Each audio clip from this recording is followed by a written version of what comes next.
Uncle Remus Returns by Joel Chandler Harris. Recording by Edward Miller.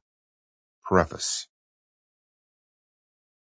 The stories included in this volume appeared during 1905 to 1906 in the Metropolitan Magazine.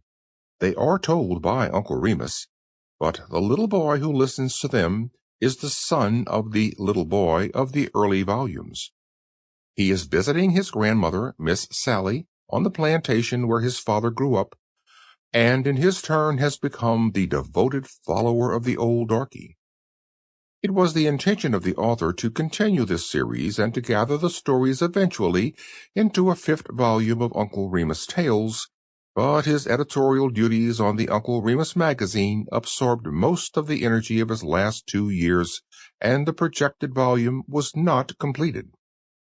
It seems a pity that these delightful tales from the lips of the children's dear old friend Uncle Remus should lie forgotten between the pages of a magazine, so they have been brought together in company with some character sketches of the old man who recounted them.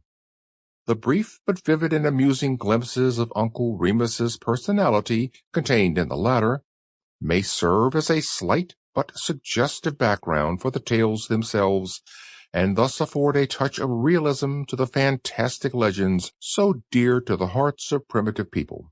May the friends of Uncle Remus, old and young, find something of the familiar humor and charm in the stories thus presented, for they are indeed Uncle Remus's Farewell Tales. Julia Collier Harris, March 1918. End of preface. Uncle Remus Returns by Joel Chandler Harris.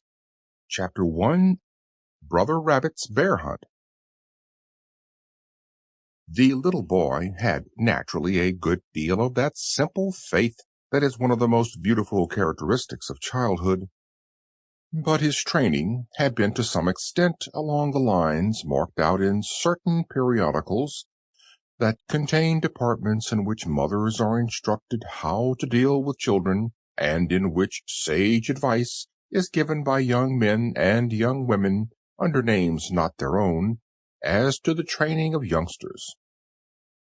Young as he was, the little boy had been denied pretty much all the romance that belongs to childhood.